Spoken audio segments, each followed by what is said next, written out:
के भागते हैं और वो भागते हुए पाप देखते हैं कि चुप कौन बैठा है। जो चुप बैठा है कीर्तन में भगवान का नाम नहीं लेता, वो सारे पाप उसके भीतर समा जाते हैं। बैठे रहो चुप। इसलिए कीर्तन के टाइम मुंह नहीं बंद होना चाहिए।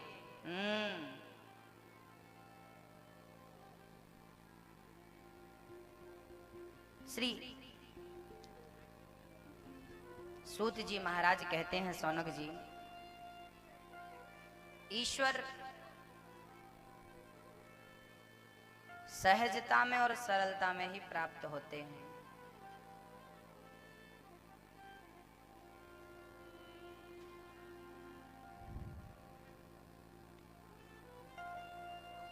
सहजता और सरलता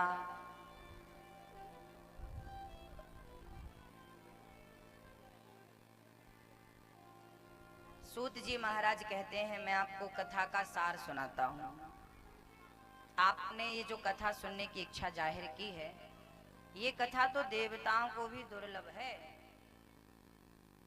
देवता भी कथा सुनने को तरसते हैं। यहाँ रख दीजिए, लाइए चढ़ा देते हैं। अब बैठिए, बैठ जाइए, कथा सुनिए।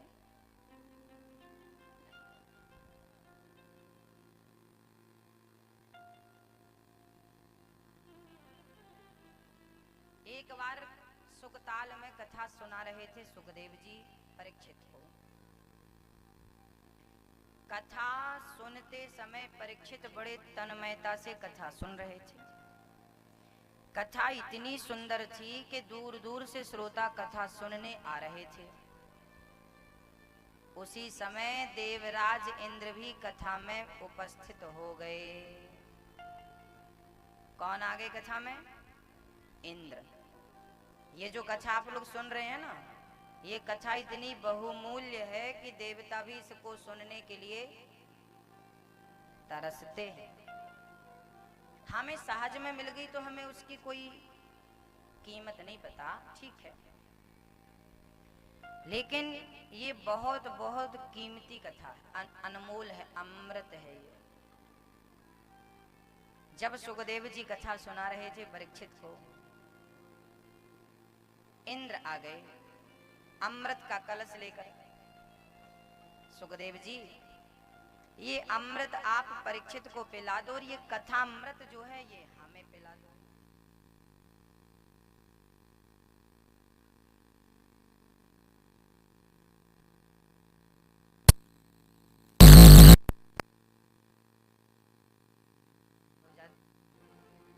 अच्छा, आपको अमर होना,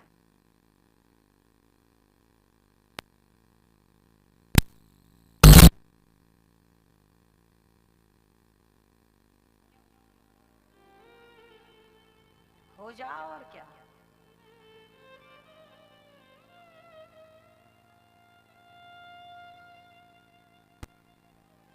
अच्छा, विचार करो कि आप कभी मरे ही ना, सोचो तो क्या होगा। फिर आप ना बोर हो जाएंगे, परेशान हो जाएंगे। मरना बहुत अच्छी चीज है। मैया जी, सही है कि नहीं? एक बूढ़ी माँ थी पीतमपुर में, बहुत बूढ़ी थी। तो किसी ने सहज में कह दिया, भगवान कितना कष्ट उठा रही है बूढ़ी माँ, उठा लो इसे। तो बूढ़ी माँ को बुरा लग गया, ए मैं तेरे बाप का खाती हूँ, क्यों उठा लो।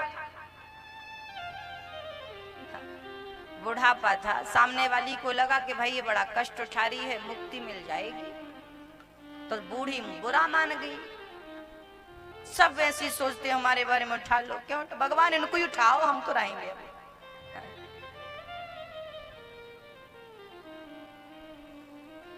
मरना कोई नहीं चाहता,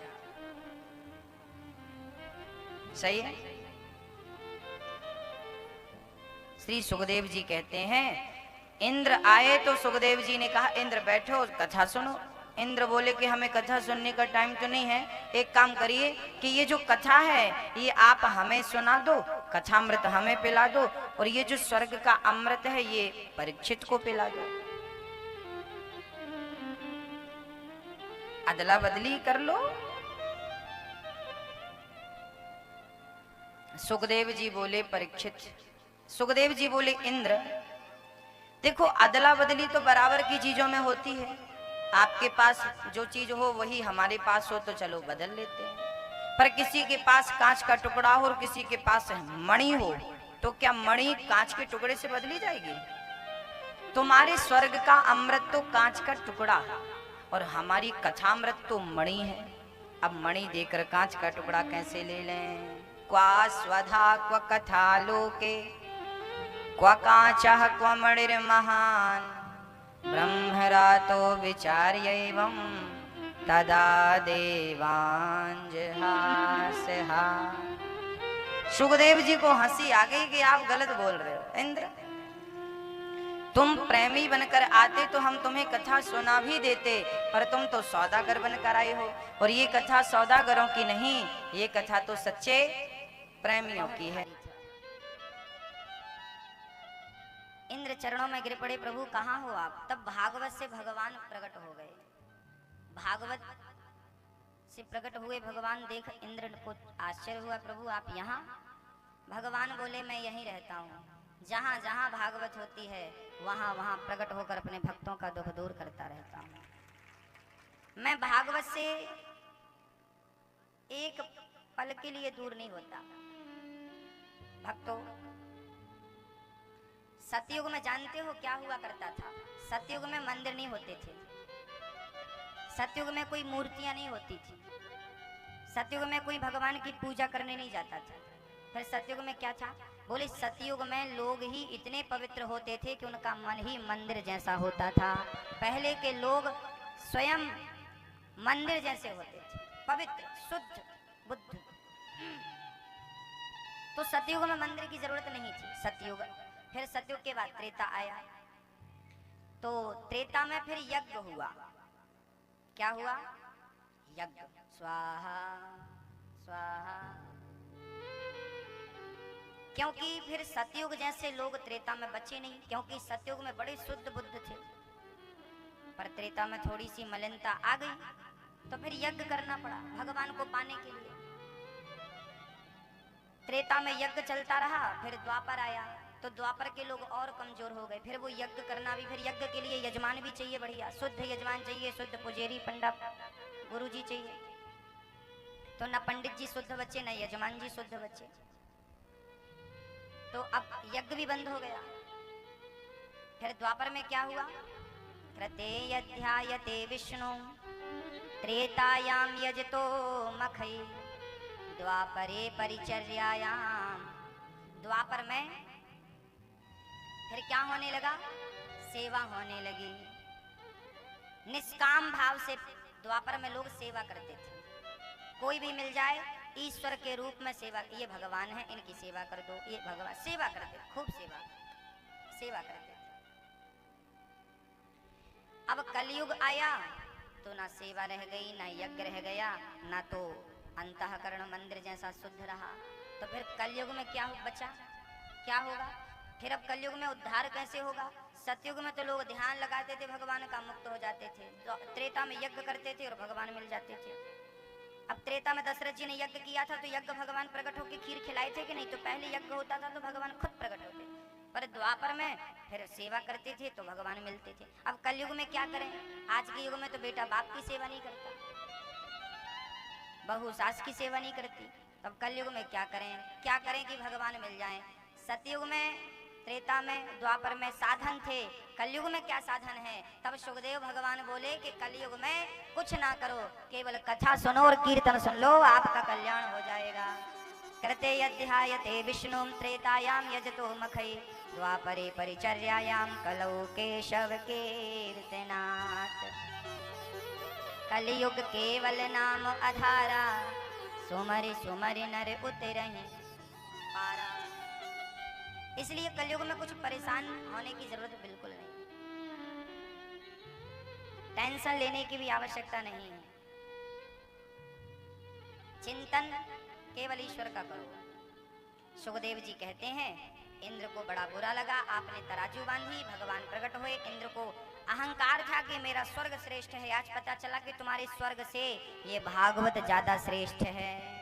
स्वर्ग का अमृत कोई पी ले तो स्वर्ग मिल सकता है, पर कथामृत कोई श्रवण कर ले तो भगवान मिल जाते हैं, जो कि स्वर्ग से भी श्रेष्ठ हैं।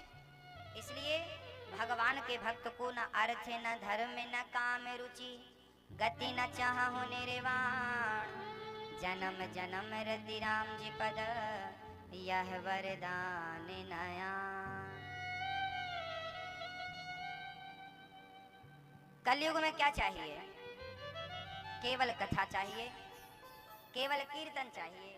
हाँ, कलयुग में चाहिए, इसलिए कीर्तन नहीं छोड़ना चाहिए, हमेशा कीर्तन करना चाहिए अपने घर पे बैठ के।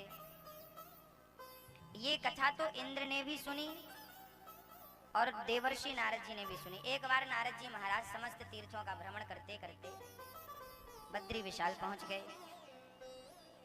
नारद जी बड़े उदास थे।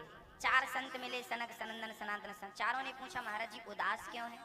नारद जी बोले कि हम इसलिए उदास हैं क्योंकि एक दिन हम पृथ्वी के तीर्थों में गए, समस्त तीर्थों में, पुष्करम च प्रयागम च काशीम गोदावरीम तथा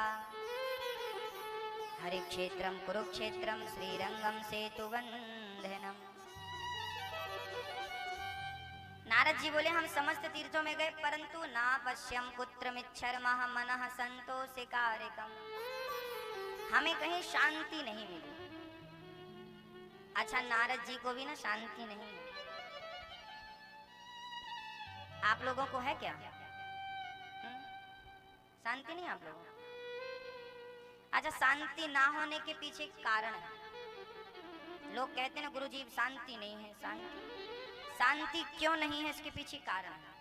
कारण क्या है कि आपको जितना मिला है आप उतने में संतुष्ट नहीं हैं, इसलिए आप अशांत हैं। काश जितना ईश्वर ने दिया है उसमें आप शांति रखते, संतुष्ट रहते, तो आप सुखी थे। आप सबसे बड़े आदमी हैं, सबसे धनवान हैं, अमीर हैं। यदि आपके पास संतोष है तो जब आवे संतोष धन, सब धन धूरी समान। क्या चाहिए? क्या चाहिए? आपको है संतोष? जिनको है वो सुखी हैं, जिनको नहीं है उन्हें करना चाहिए।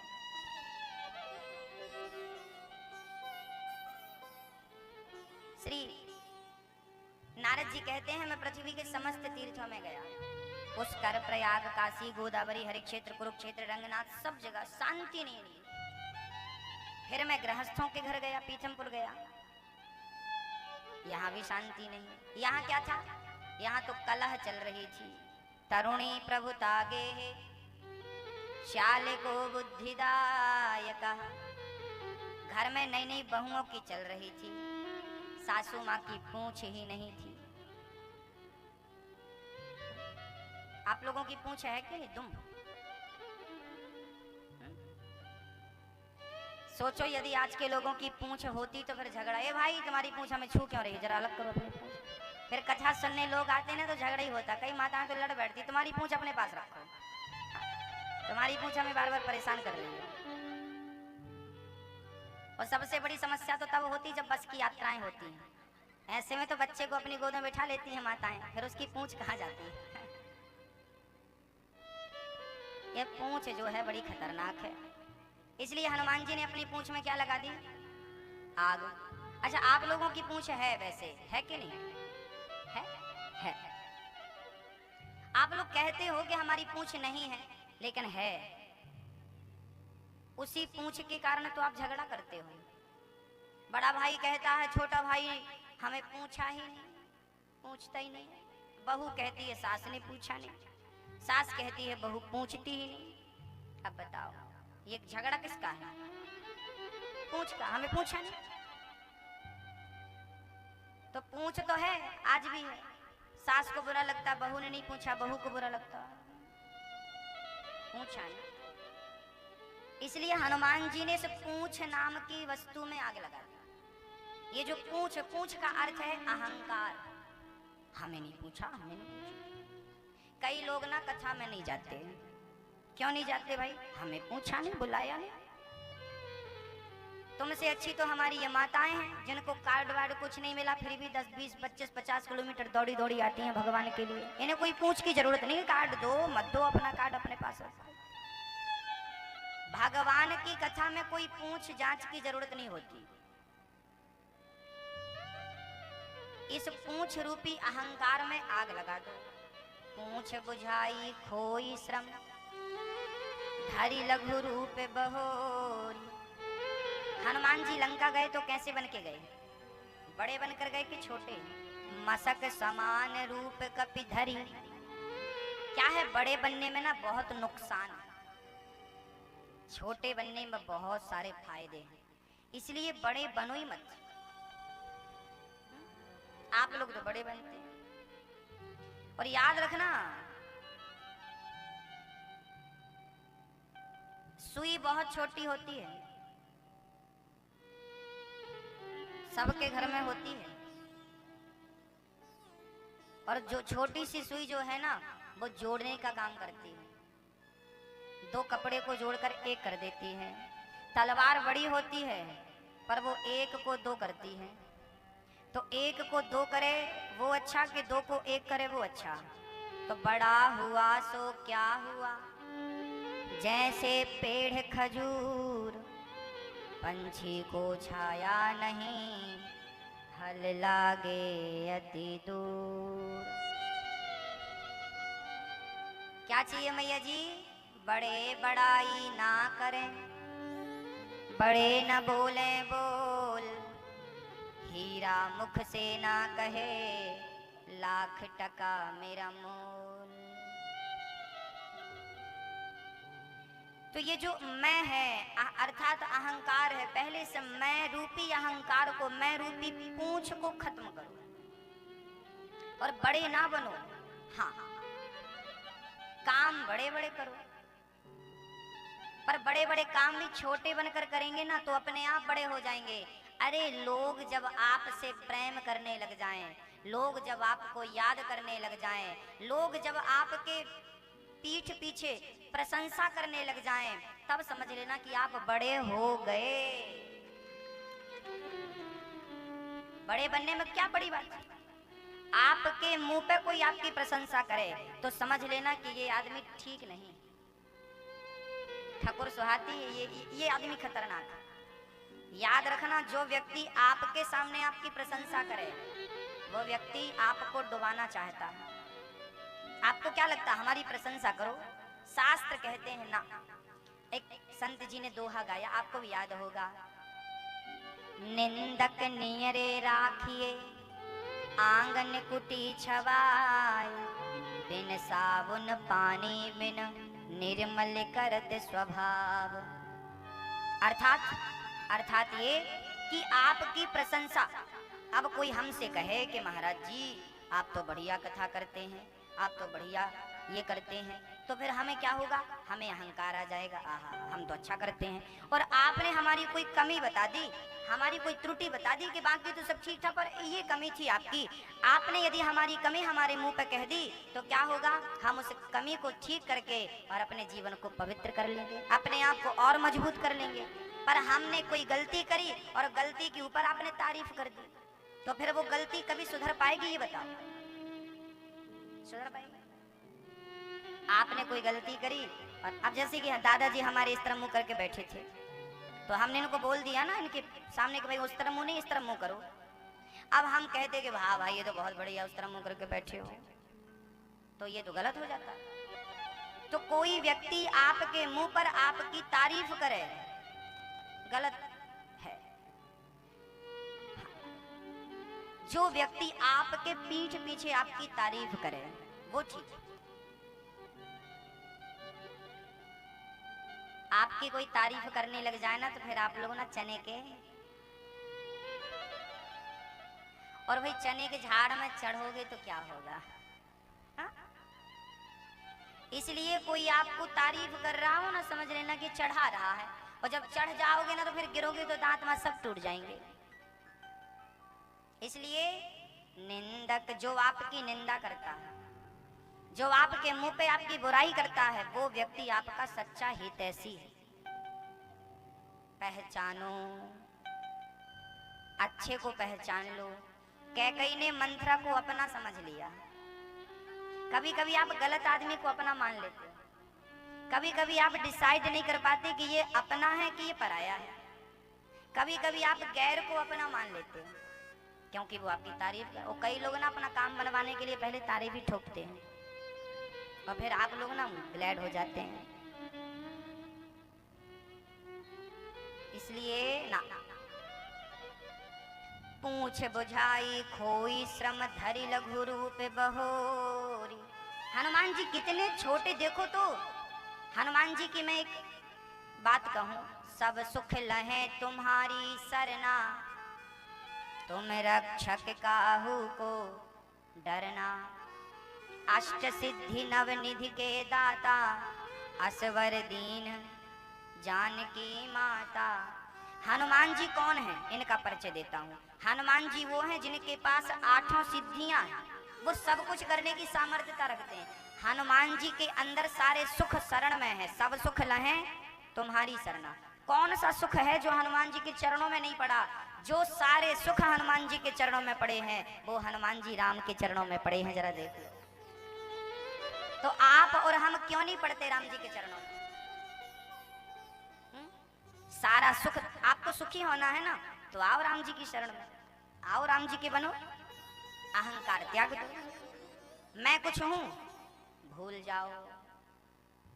क्या भूलना है? मैं कुछ हूं। नारद जी बोले गृहस्थों के घर में झगड़ा था, पति पत्नी में खींचातानी झगड़ा चल रहा था। आजकल तो पति पत्नी में भी अहंकार होता है। पत्नी को लगता है कि मैं भी बड़े बाप की बेटी हूं, तुम कमाते हो तो मैं भी कमाती हूं। अच्छा, रिश्ते ना अकड़ करके आप नहीं चला सकते। हमारी माताएं अकड़ जाती हैं, पुरुष अकड़ जाते हैं, फिर क्या होता है? वो क्या होता है ना, वो गीला बांस होता है ना, वो झुकता है। और वही बांस सूख जाए तो फिर झुकाओ। सूखी लकड़ी टूटती है जबकि हरी लकड़ी झुकती है। घास हरी होगी तो बिल्कुल झुक जाएगी, सूखी होगी टूट जाएगी। इसका अर्थ ये है कि रिश्ते अकड़ करके खड़े हो जाएं आप तो रिश्ते बचे नहीं। रिश्तों को झुक करके बचाया जाता। वो कहा जाता है ना कि बाल्टी जब जाती है कुएं में तो जब तक बाल्टी झुकती नहीं है तब तक भरती नहीं है ना? तो रिश्तों को भी झुक करके बचाया जाता है, ना कि अकड़ करके खड़े हो जाओ। नारद जी बोले गृहस्थों के घर पे तो बड़ी अकड़ है। पत्नी अकड़ी है, पति अकड़ा है, एक ही कमरे में एक ही घर पे दोनों रहते हैं पर बात नहीं करते एक दूसरे से। महीने भर से दोनों की बात बंद है और ये पति पत्नी है। ये कलयुग में ऐसा है सिस्टम। आपके घर पे तो नहीं ऐसा? बढ़िया। पति पत्नी को प्रेम से रह करके जीवन यापन करना चाहिए। नारद जी कहते हैं तरुणी प्रभु तागे। आजकल सलाह किससे लेते हैं बच्चे? स्याल को बुद्धिदायक। सलाह किससे लेते हैं? साले साहब से। दीवार बिगाड़े आरो और घर बिगाड़े सारो। घर पे साले साहब की नहीं चलनी चाहिए ज्यादा। अपने साले से ज्यादा ना पूछा करो, नहीं वो आग लगा देगा। हाँ, क्योंकि साले जो होते हैं ना इकंगे होते हैं। क्योंकि साले कभी भी निर्णय देते हैं ना तो वो अपनी बहन के पक्ष में निर्णय देते हैं। तो बहन और जीजा का तो भला होगा पर फिर आपका परिवार डूब जाएगा। शकुनी मामा इसके जीते जागते उदाहरण है। धृतराष्ट्र के साले कौन थे? शकुनी। दुर्योधन के मामा कौन थे? शकुनी। धृतराष्ट्र ने शकुनी से सलाह ली, शकुनी तुम बताओ क्या करें? शकुनी बोले जीजा जी युद्ध करो, हम जीत जाएंगे, पांडवों को हरा देंगे। भगवान कृष्ण भी आए समझाने, धृतराष्ट्र ये शकुनी की मत समझो, ये तुम्हें डुबा देगा। धृतराष्ट्र ने बिल्कुल नहीं सुनी। धृतराष्ट्र ने ना तो विदुर जी की सुनी, ना तो पितामह की सुनी, ना तो गुरु द्रोणाचार्य की सुनी, ना तो भगवान की सुनी। किसकी सुनी? साले की सुनी। और साले की सुनोगे तो फिर पानी देने वाला भी नहीं बचा। 100 के 100 कौरव मर गए। सारे साले मतलब सारे साले ऐसे नहीं होते, सभी साले ऐसे नहीं होते, पर 99% सालों से सलाह नहीं लेना चाहिए। हम भी अपने जीजा जी को सलाह नहीं देते।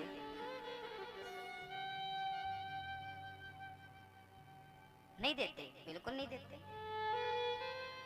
क्योंकि हम कोई बात कहेंगे तो अपनी बहन के पक्ष में कहेंगे। हाँ?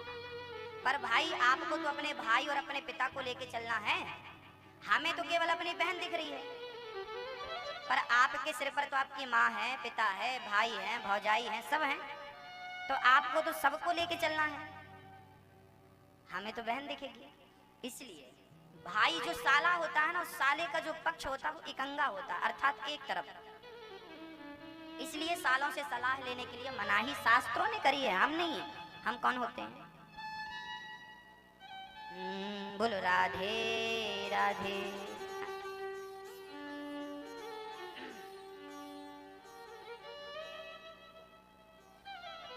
नारद जी कहते हैं मैं बद्रीनाथ गया, वृंदावन गया, वहां एक 16 साल की कन्या उदास बैठी थी, एक बुढ़ा यहाँ सो रहा था, एक बुढ़ा यहाँ सो रहा था, बूढ़ी बूढ़ी स्त्रियां थी। हमने कहा यहाँ बूढ़ी बूढ़ी स्त्रियां हैं, भाई क्या हो रहा है। उस कन्या ने दौड़कर मेरे चरण पकड़ लिए, कहा महाराज मैं भक्ति हूँ, मेरा बेटा ज्ञान वैराग्य बड़ी मुसीबत में है, जब से कलयुग आया है तब से अशांति बहुत, कृपा करो कि कोई शांति बने। नारद जी ने ज्ञान को वैराग्य को वेद वेदांत गीता उपनिषद सब कुछ सुनाया, पर ज्ञान वैराग्य का दुख दूर नहीं हुआ। तब आकाशवाणी हुई, नारद जी सत्कर्म करो तब इनका कष्ट दूर होगा। क्या करना है? सत्कर्म। अब नारद जी बोले सत्कर्म क्या है, तो बड़े बड़े संतों से पूछा, किसी ने कहा नहीं। तब बद्रीनाथ चले गए, 4 संत मिल गए, सनातन, सनत कुमार, सनक, सनंदन, सनातन और सनत कुमार। इन चारों संतों ने कहा कि श्रीमद् भागवतान मुक्ति ही सप्ताह वाचनम कुरु, भागवत की कथा सुनवाइए इनको, इनका कष्ट दूर होगा। क्या सुनवाएं? भागवत ही सारे ग्रंथों का सार है। जब नारद जी ने कहा महाराज भागवत से कैसे कष्ट दूर होगा, हमने तो गीता वेद वेदांत सब सुनवा दिया। तब कहा कि दूध से ही घी निकलता है, दूध से ही घी बनता है। जितना पावरफुल घी होता है, क्या इतना पावरफुल दूध होता है? भाई दूध से ही घी बनता है। फिर भी आपने देखा होगा कि घी दीपक जला सकता है, पूड़ी बना सकता है, लेकिन दूध नहीं कर सकता ये दोनों काम। ना तो दिया जला सकता है, जबकि दूध से घी निकलता है। सही में ये जी, दूध से निकला घी इतना पावरफुल है कि उतना पावरफुल दूध भी नहीं है। ऐसे वेद वेदांत से निकली हुई भागवत इतनी पावरफुल है कि वो आपको परलोक ईश्वर की प्राप्ति करा सकती है, जबकि दूसरे ग्रंथों में इतनी सामर्थ्यता नहीं है कि वो तुम्हें भगवत प्राप्ति कराए। केवल भागवत, कलयुग केवल भागवत के लिए गरज गरज के कहता है कि इस कलयुग में आप लोग कुछ ना करना, मरने के पहले एक बार भागवत सुन लेना, कल्याण हो जाएगा, नैया पार हो जाएगी। भाव सागर से पार जाना है तो क्या करना होगा? केवल भागवत सुनना होगा। सदा सेव्या, बद्रीनाथ से वो संत हरिद्वार आए और कथा प्रारंभ हो गई। 3 आसन खाली नारद जी ने बिछाई भक्ति ज्ञान और वैराग्य के लिए। कथा की महिमा हुई सदा सेव्या, सदा सेव्या श्रीमद् भागवते कथा, यस्याः श्रवण मात्रेण हरिश्चित्तं समाश्रये।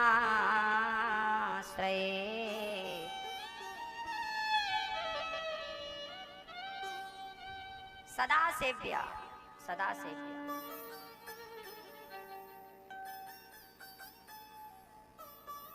भागवत कितनी बार सुननी चाहिए जीवन में? 1 बार, 2 बार। राम राम रटते रहो कब तक? बोले जब तक घट में प्राण, क्या होगा? बोले कभी तो दीन दयाल के भनक पड़ेगी कान। कभी तो सुनाई पड़ेगा ना मेरे गोविंद को, इसलिए नाम जपते रहो। भक्ति महारानी ने जब कथा की महिमा सुनी, सोचिए भक्ति महारानी स्वयं